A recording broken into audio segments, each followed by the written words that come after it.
Bismillahirrahmanirrahim. Assalamualaikum warahmatullahi wabarakatuh.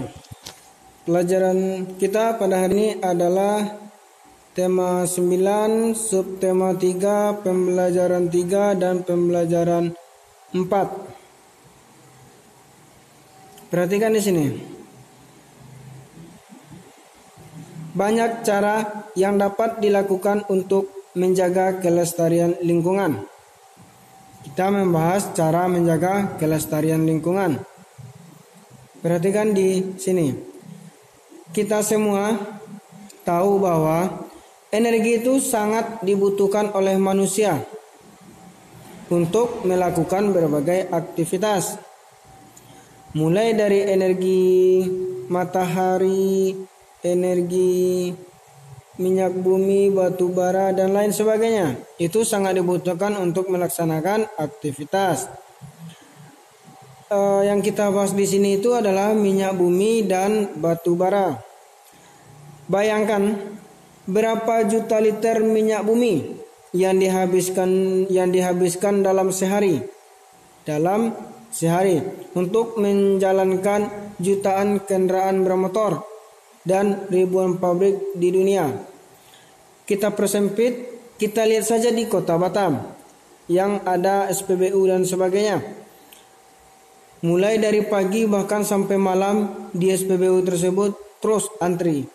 Terus banyak yang mengisi bahan bakar. Dan berapa banyak SPBU yang ada di Kota Batam. Itu baru di Kota Batam, apalagi di Indonesia bahkan di dunia. Yang anak-anak Ustaz juga tahu bahwa persediaan minyak bumi itu dan batu bara itu terbatas. Yang mana minyak bumi dan batu bara itu berasal dari fosil makhluk hidup yang diproses yang lamanya jutaan tahun. Yang kalau seandainya habis, minyak bumi tidak bisa diperbarui. Kalau habis ya habis. Demikian juga dengan batu bara yang berasal dari tumbuhan. Kita lanjutkan. Ada kekhawatiran bahwa suatu saat nanti akan kehabisan minyak bumi dan batu bara. Bagaimana jika seandainya minyak bumi dan batu bara tersebut habis? Apakah aktivitas manusia akan terhenti? Seandainya nih minyak bumi atau bensin itu habis, SPBU nggak jalan, bagaimana aktivitas manusia? Apakah berjalan atau terhenti? Kita lihat di sini.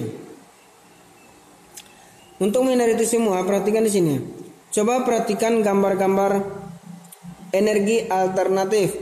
Anak-anak pernah belajar kan apa itu energi alternatif? Perhatikan gambarnya. Di sini ada penjelasannya.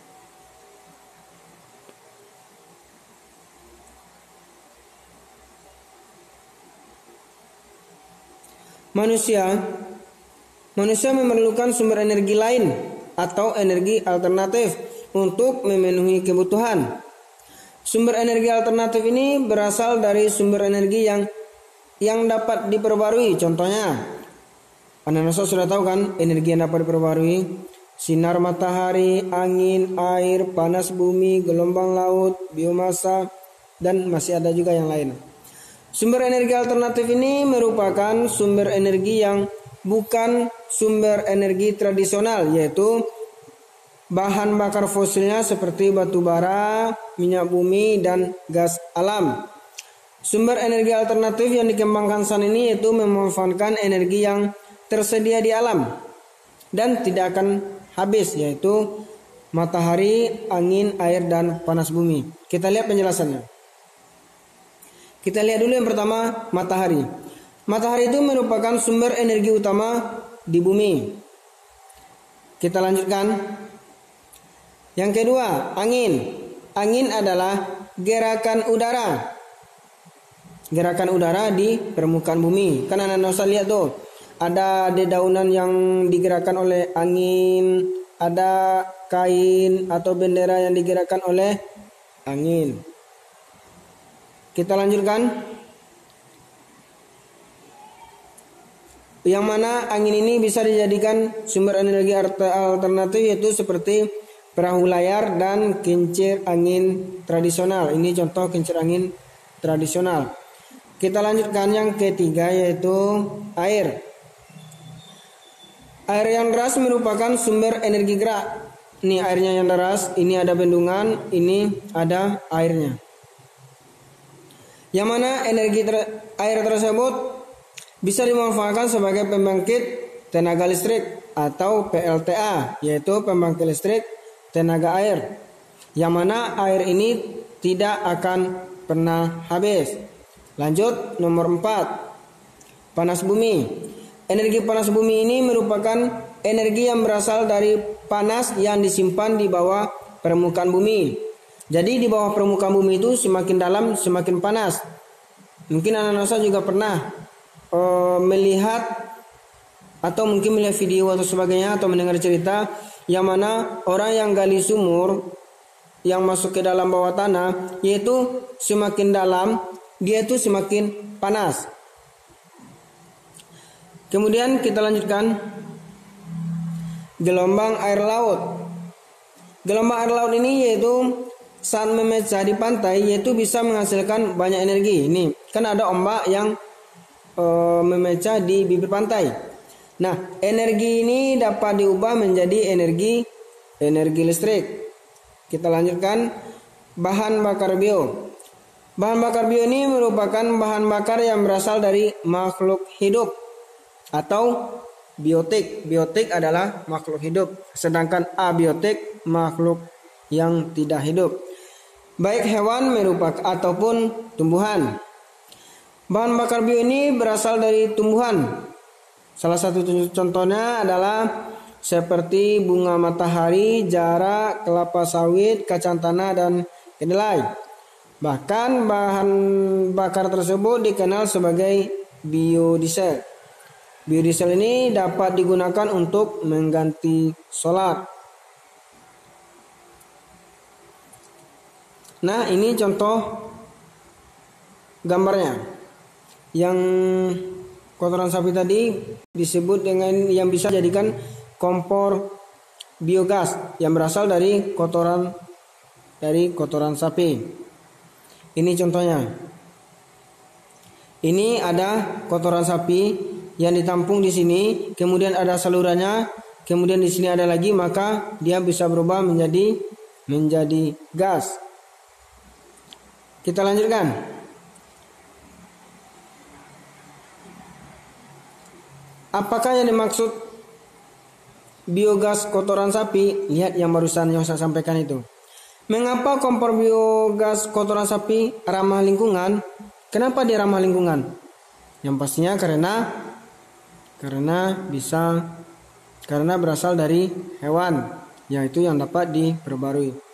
Lebih hemat manakah antara menggunakan gas LPG, yaitu gas LPG, gas yang ada di rumah orang tua Nausa itu yang dipakai Umi buat memasak. Gas LPG jika dibandingkan dengan biogas kotoran sapi, mana yang hemat? Apakah gas LPG yang hemat atau biogas kotoran sapi?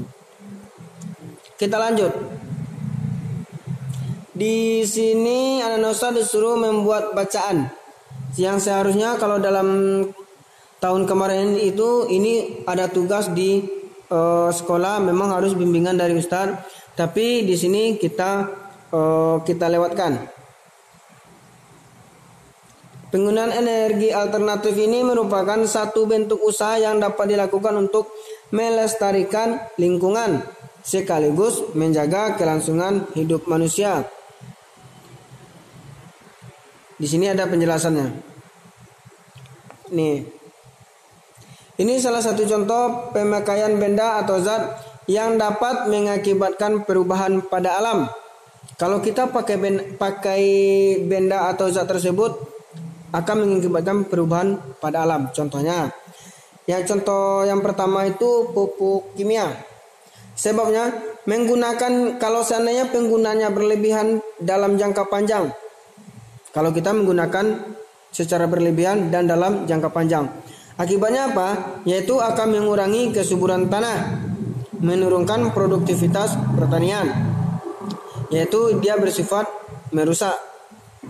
Contoh yang lain ini tidak usah anak Ustaz buat. Ini kita lewatkan. Kita lanjut ke sini. Identifikasi ini kegiatan masyarakat di sekitar tempat tinggal yang dapat mempengaruhi keseimbangan lingkungan. Perhatikan di sini. Kegiatan manusia yang mempengaruhi keseimbangan lingkungan.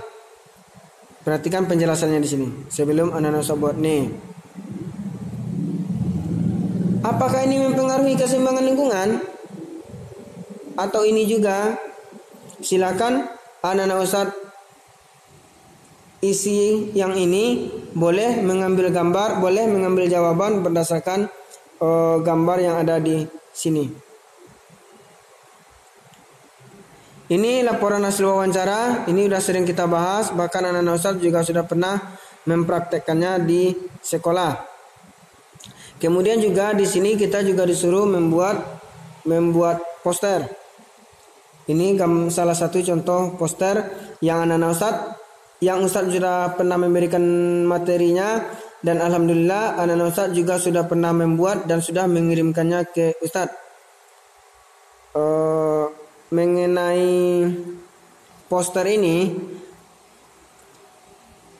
baik itu bahan, peralatan atau cara membuatnya, insya Allah anak Ustaz sudah paham semua.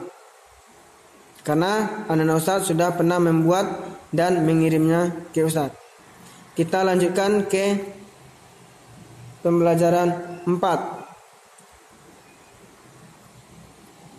Aktivitas manusia, kegiatan manusia itu sering memicu lahirnya bencana. Apa contohnya? Kalau buang sampah sembarangan, apa yang akan terjadi? Banjir. Kemudian apalagi contohnya? Kebakaran hutan. Kemudian krisis air bersih, seperti sungai yang dicemari oleh sampah ataupun limbah pabrik. Ini silakan anak Ustaz baca dan pahami di rumah. Untuk contohnya itu yang sudah Ustaz sampaikan tadi. Nih. Sikap persatuan dan kesatuan di rumah, apa contohnya? Ini Ustaz jawab, silakan anak Ustaz salin ke catatan. Contoh sikap persatuan dan kesatuan di rumah yaitu anak Ustaz membantu Umi atau membantu abinya bekerja. Mungkin contoh jagain Uminya masak, abinya kerja, anak Ustaz mungkin jagain adik, mungkin bersihin rumah atau nyuci piring atau sebagainya. Banyak contoh-contoh lain. Sikap persatuan dan kesatuan di sekolah, contoh piket, kerja kelompok dan sebagainya. Sikap persatuan dan kesatuan di dalam masyarakat, apa contohnya? Ronda, siskamling dan sebagainya. Ini kita disuruh melihat pendapat anak Ustaz mengenai gambar ini. Sikap orang-orang pada gambar yang mencerminkan persatuan dan kesatuan. Apakah ini mencerminkan persatuan dan kesatuan atau tidak? Ini menjenguk orang sakit, berarti menjaga persatuan. Ini gambar apa nih? Gambar memukul teman ya, memukul teman. Otomatis kalau memukul teman tidak menjaga persatuan dan kesatuan. Ini gambar sejenis gotong royong di sekolah, yaitu menjaga persatuan dan kesatuan. Ini gotong royong di masyarakat. Ini penebangan hutan secara liar. Mana kira-kira yang mencerminkan persatuan dan kesatuan? Contoh yang mencerminkan persatuan dan kesatuan adalah gotong royong, menjenguk teman sakit. Yang tidak mencerminkan persatuan dan kesatuan adalah memukul teman, penebangan hutan secara liar. Boleh anak Ustaz tambah kalau ada tambahannya.